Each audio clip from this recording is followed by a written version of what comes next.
sebelah mana ke atas, yang di samping kanan, di samping itu juga ada. Jadi kalau pasiennya sesak, dia bisa ngatur sendiri. Samping kanan ada, ya. Terus ini diamalkan. Misalnya orang sesak, dia harus semi polar.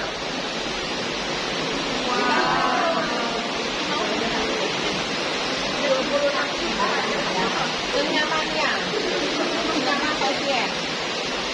Kalau mau diturunkan, tinggal yang ada panas ke bawah. Kalau di sini, yang ini ya.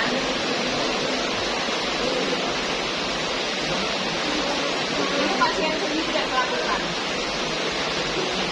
Nyaman dia kan? Oke. Ada lagi yang meninggikan atau menurunkan tempat tidur. Di samping sini ada gambar-gambarnya yang tengah itu. Oh iya, ini menurunkan tempat tidur. Kalau kalian pendek, kalian pendek, tempat tidurnya harus menurunkan. Kalau kalian yang tinggi, tinggikan supaya body mekanik kalian bagus, gitu ya. Oke, sudah pernah penggunaan ini? Kalau orang susah, mainannya seperti ini. Duduk, luruskan, itu yang harus Anda kuasai. Bentuk apapun tempat tidurnya kalian harus ngerti, ya, dilihat. Ada gambar-gambarnya, ya, ini ada gambar-gambarnya juga. Oke, nanti kalian pelajari ini, ya. Ini paling bagus, tempat tidur ini paling bagus di bagian yang sebelah. Ini yang paling bagus. Baik, kalau misalnya kalian mau merawat, ya kalau dibuka. Nah, tapi kalau pasiennya tidur, ditutup kembali supaya aman.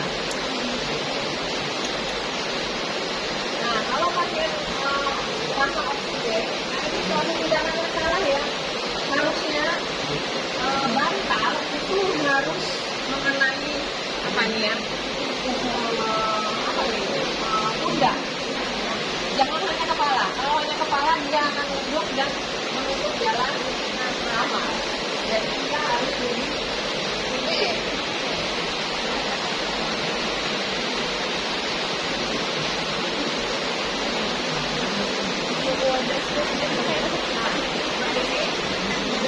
Kemudian digunakan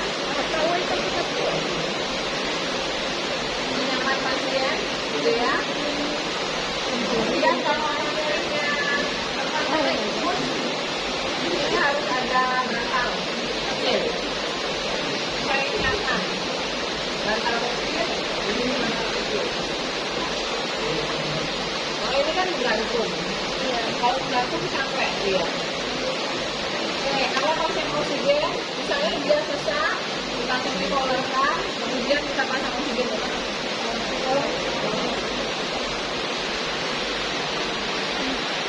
Nah, ada pegangannya dipegang ya.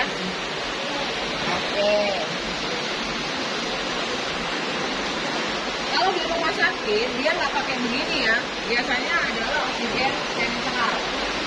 Nah, itu gambarnya itu ada gambar. Tapi kayak gitu ya, kalau di rumah sakit seperti itu. Nah, ini. Jadi nanti ada ini hasilnya, kemudian diumumkan ada selangkah rujukan pasien. Jangan sekarang oksigen itu nggak pakai humidifier, jadi dia langsung oksigen ke pasien. Tapi kalau pakai alat ini, itu alat yang harus kalian kuasai juga. Ini namanya manometer, ya, ini manometer. Ini manometer untuk mengetahui isi dari tabung.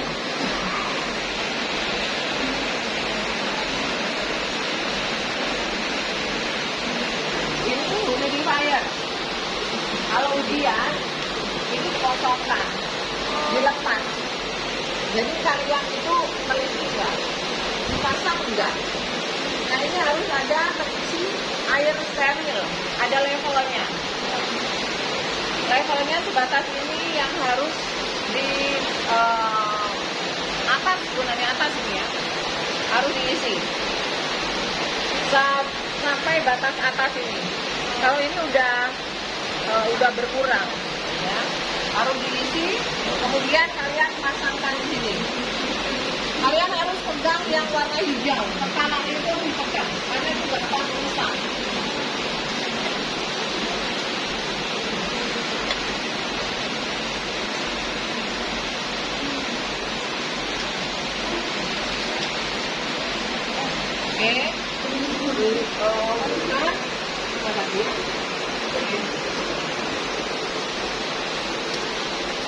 Ini adalah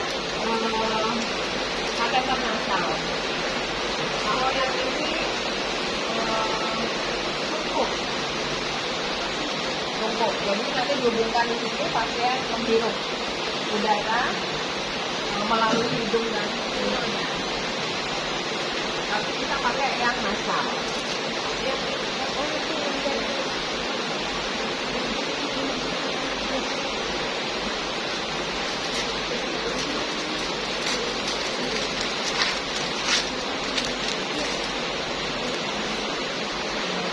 Nah, ini ujungnya ini kalian hubungkan ke dekat apa nih humidifier ya. Ini nggak boleh kena lantai.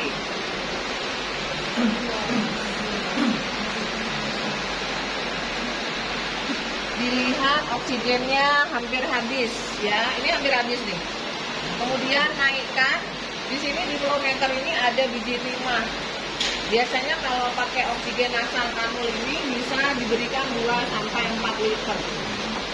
Ya, 2-4 liter. Kemudian kita naikkan, kita putar.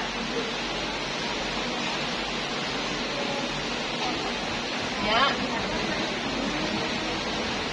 Sampai biji timahnya misalnya instruksinya 2 liter, naikkan sampai 2 liter. Kemudian pastikan ini udaranya mengalir. Dengan cara kalian cek di sini, ada nggak? Nggak ada ya? Kecil. Nggak mau habis soalnya ini. Oke, ada. Dan lihat ini ada gelembung-gelembung ya. Gelembung-gelembung itu untuk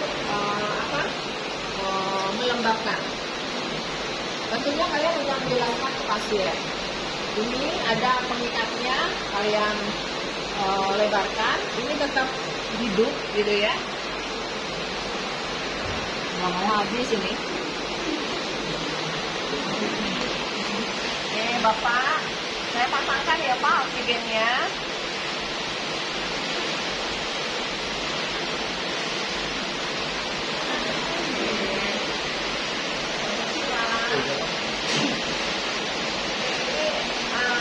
Ini banget ya. Hidungnya.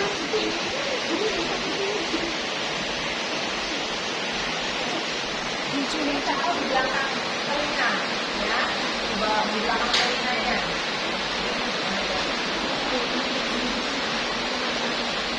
Ada telinganya ya.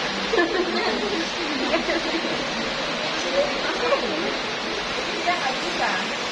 Harusnya ditaruh di belakang telinga.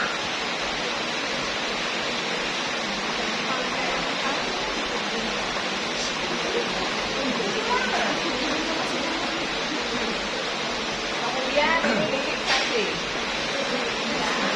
Jadi begini dia ke arah bawah. Ya. Nah ini lepas karena nggak ada telinganya. Harusnya ditaruh di belakang telinga. Ya. Oke, kemudian kalian tanyakan nyaman atau tidak. Bapak cukup nggak oksigennya atau masih kurang? Karena dia masih bisa 2-4. Kalau ini 2 turun lagi. Iya.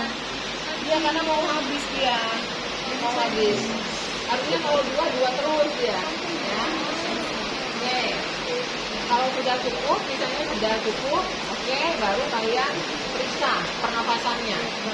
Harusnya sebelum memberikan oksigen, kalian juga harus memeriksa pernapasannya.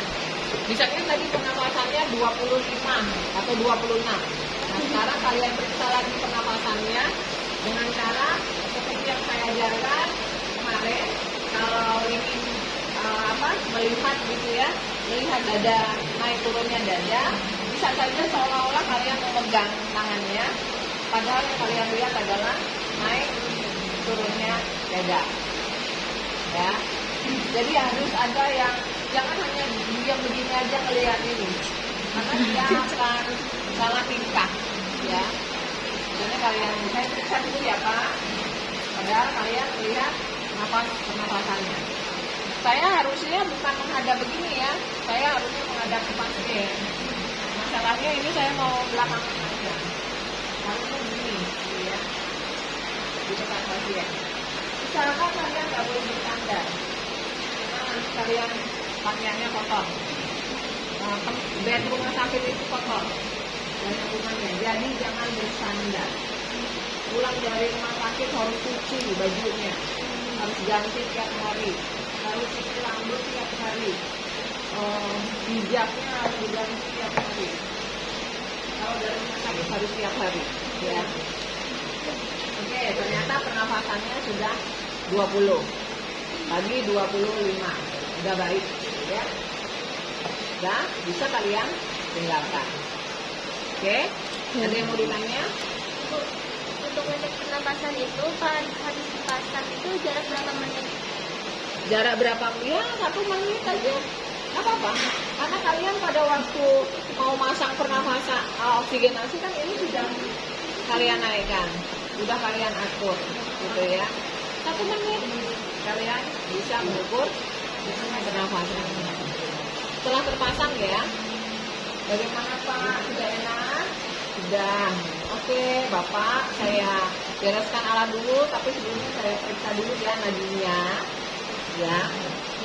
Kalau kalian memeriksa itu biasanya sih sama nadi ya. Nadi, tekanan darah. Nah, kalau nadi, hitunglah nadi dulu baru pernafasannya. Jadi biar dia ada waktu untuk mengatur pernafasan. Oke, ada lagi yang ditanya? Ada? Kalau tidak ada, silahkan kalian mempraktekkan yang inhalasi sama nebulizer sama ini. Silahkan juga. Saya yang logbook itu nanti kalian kumpulkan hari Senin. Hari Senin, karena ibu besok keluar kota. Ya. Karena di ruangan ibu itu numpuk sudah. Banyak yang belum ibu koreksi karena ibu ngajar, banyak ngajar. Oke, silakan praktek dulu. Ya, praktek mandiri ibu di sini aja. Silakan.